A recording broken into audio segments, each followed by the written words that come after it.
Tug number 3, stand by to starboard. Well, there she goes. Old 506. Gives you a funny feeling, this business of launching. You feel sort of, you know, same time mighty proud. Something like that. Hard to say. Guess you and I feel we've got a little stake in her. She's no longer a number or just a hull. She's a ship. And now they're towing her over to the outfitting dock. They'll rig her to be our greatest flat top. I remember the day they laid her keel. Doesn't seem too long ago either. You look back.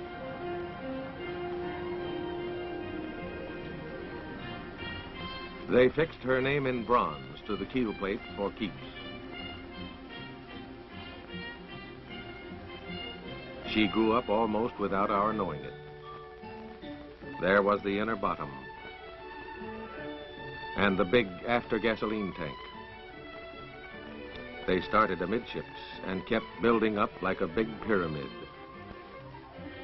adding structures fore and aft from the midsection, adding one deck level above the next, 11 decks in all, up to the flight deck. Then they added more compartments forward and compartments further astern until her hull began to fill out and take its final shape. That job took thousands of men, more nearly 5,000 workers on the ship itself from 40 different trades to meet her production schedule.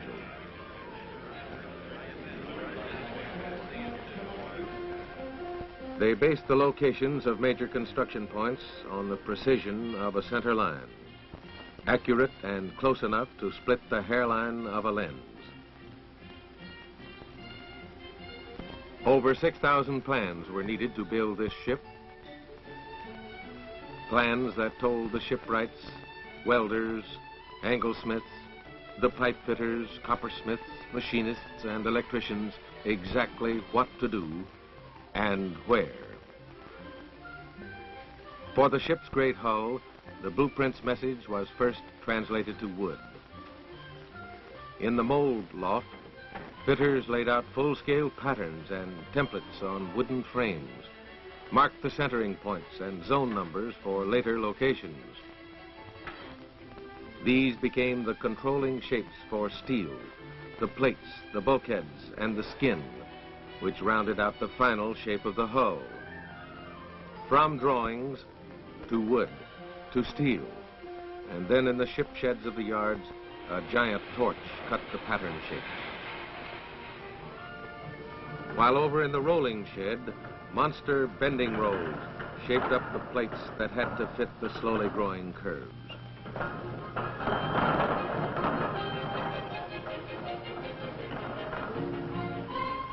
Steel plates and more steel plates, sheet by sheet, were routed according to their markings to final locations in the big assembly. Then, on the skids, away from the hull, the sub-assemblies grew. Off by themselves, they were free from the flow of materials and work traffic at the crowded hull. Whole sections of the ship, the bow assembly, the elevator platforms, the gun sponsons were assembled separately so that fitters and welders could work more easily. Each unit was erected on schedule as it was needed in the larger scheme of things.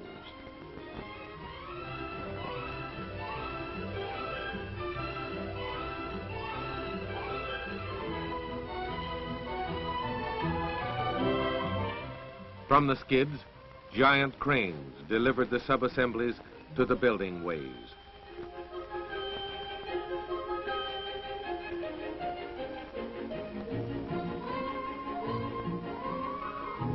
Here, with the deftness of handling a building block, the huge steel sections were eased into position for final welding. It was amazing to see how much wood was used to build a steel ship. Wood for shoring, wood for staging. The dense jungle of timbers in there contained enough wood to build 20,000 homes. While hull construction went on, the shops were busy making and testing other equipment. 4 bronze screws, each 22 feet across, designed to push her through the water at better than 40 miles an hour, balanced to the last ounce.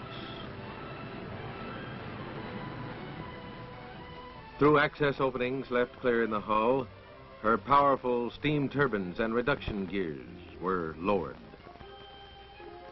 The giant boilers, too, 8 of them, these to deliver steam for the ship's turbines and to launch her planes.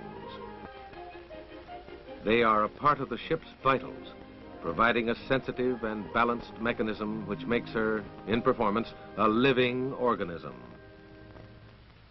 Her power plant was divided into 4 independent units, each completely self-sufficient to provide for necessary maneuverability in case of battle damage. Finally, with her heavy machinery inside, work on the hull was rushed through its final stages. Her forged propeller shafts were lined up, then coupled, and the 22-foot props themselves squeezed through narrow spaces to their locations below the stern.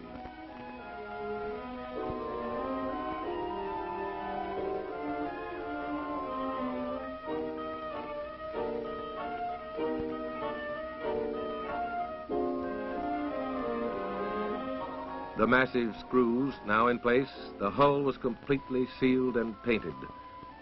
All staging was removed, above and below, and the hull made ready for launching.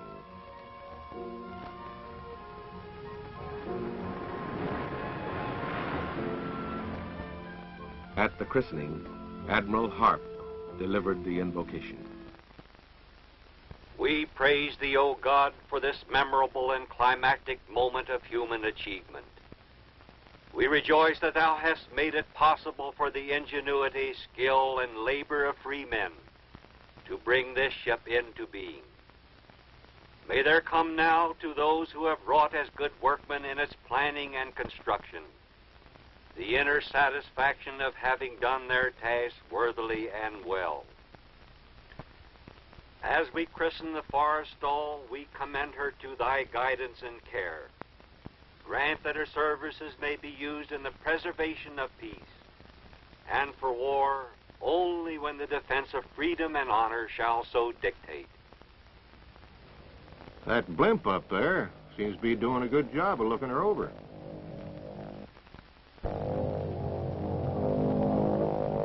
Boy, look at that flight deck. Yeah, she's plenty big. What was it? 1,036 feet long, and the deck is 252 feet wide. The morning paper said she was big enough to put the Queen Mary and the United States side by side on the flight deck and still have room to spare. Hey, see that? They've streamlined the angled deck right into a symmetrical flight deck design. It slants off about 10 degrees to port. One of the shipyard engineers told me that flight deck is not only armor steel full length, but she's got terrific stiffening topside for the hull. That's right. No elevators down the center line. They're all on the deck edges. That's good protection for the hangar deck, too. She's got 2 catapults forward and 2 on the angle, port side. They'll be steamed, too. With that set up, they ought to get a bunch of planes in the air in record time. Boy, look at the size of those elevators. The builders say each one is as big as 2 city lots. Well, jet planes, bigger and heavier jobs, greater ranges, more fuel. Guess it all adds up. Suppose it adds up to the reason for the Forrestal. You know, I guess they'll handle those heavy planes in less time than the old carriers handle the lighter ones. Well, she's a beauty, all right. Where are they taking her now? They're heading for the outfitting dock. When she was launched, she was about 70% completed. Then came outfitting. This is the stage when the floating hull and its superstructure is invaded by a host of skilled specialists, technicians, and craftsmen who will link power to the intricate mechanisms and make the ship responsive to control. Her propulsion machinery is now lined up perfectly, from boilers and turbines out to the long shafts to propellers under the stern, trued to the point of least possible friction. Because now that the ship's afloat, her new balance in the water puts different stresses on the entire hull. Machinery alignments will be affected, and all these must be accurately checked. Then comes the day when her boilers are lit off, when the ship, in a very real sense, comes to life. She will grow more and more self-sufficient now as each day passes. Provide her own power, run her pumps, operate some of her auxiliary units. Her electric light and power installations, sufficient to supply a city of 1.5 million people, get their final checkup during outfitting. Her communications system of 400 dial phones and 1,900 sound-powered battle telephones help make her a highly coordinated working unit. She will be fitted with plumbing and water storage sufficient to care for living spaces, galleys, and laundries for over 3,000 men, not to mention the shops, photo labs, and air conditioning units in remote places. There are no portholes on this ship. She can be sealed for protection against lethal exterior air or gases. So there's enough air conditioning installed to serve 2 Empire State Buildings, 3,500 tons of it. What the Navy calls ship habitability has developed some new departures in outfitting living spaces. All berthing spaces for the entire crew are air-conditioned. Each compartment is accommodated with a recreation area with tables and chairs for writing letters or reading. Over 1,000 of her crew will sleep in the new modular Pullman-type bunks on foam rubber mattresses and have individual ventilation and fluorescent lighting. Deep down in the vitals of the big ship, the boys who check the Forrestal's gauges and control her engines will be working in glass-enclosed, air-conditioned cubicles. Up above, on the big hangar deck, big enough to enclose 2 1/2 football fields, will be nested her brood of 100 planes, interceptors, fighters, and patrol craft. Elevator platforms, too, and their lifting machinery are now installed and adjusted. All 4 of them ready to shuttle planes topside at a hitherto unbelievable rate. 5 deck levels above the flight deck, the island structure has been fitted out inside with noise-resisting materials to assure protection from shrieks and whines of revving jets. For this is the operations tower and nerve center of the ship, yes, of the task force which she will command. Spiked by radar detection gear, the island, with its advantages of height for the control of aircraft, is an operational necessity. Far into the night, outfitting proceeds and checks are made on each last detailed installation. Finally, the engineers and shipbuilding supervisors give the word that she's ready for her sea trials.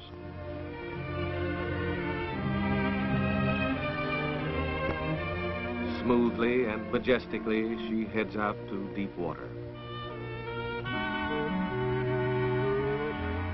This will be the ship's first real performance test, a checkout on her coordination, endurance, and the sensitivity of her responses.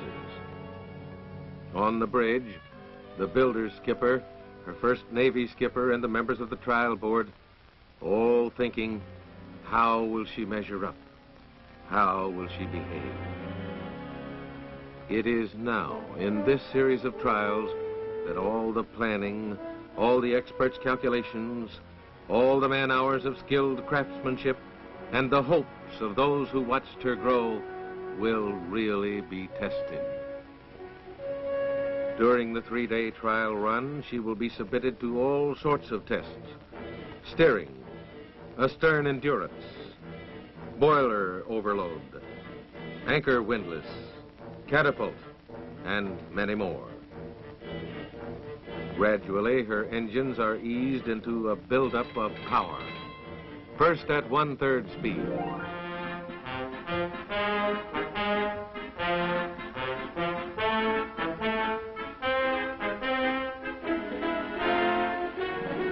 then at 2/3. 5 hours of power build up now. Will she stand up to the demand? What if she doesn't? Well, that's what the tests are for. She's as tough as any. Now comes the captain's order. All engines ahead. Full.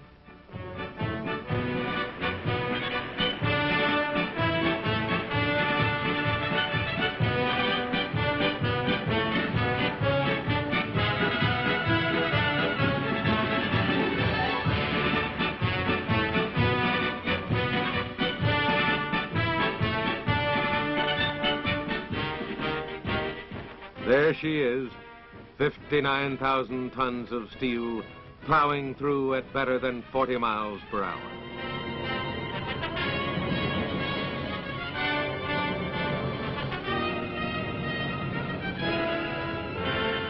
"200,000 horses pushing the props at full power, determined and resolute."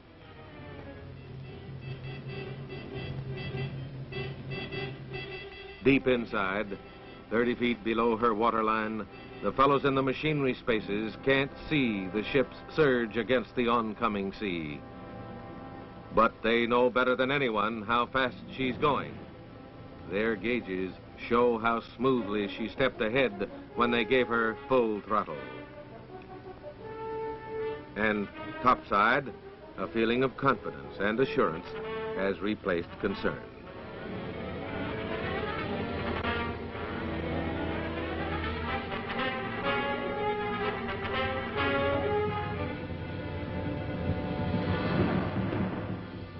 Homeward bound, the trials were a clean sweep. And now, commissioning, the climax to the story of her building. The Navy's seal of acceptance on this ship and of the labor of free men who brought her into being.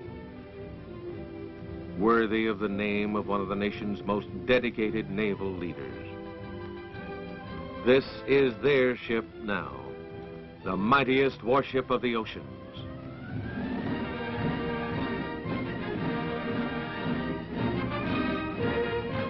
She belongs to all the people, the free people, and she will defend them in time of trouble.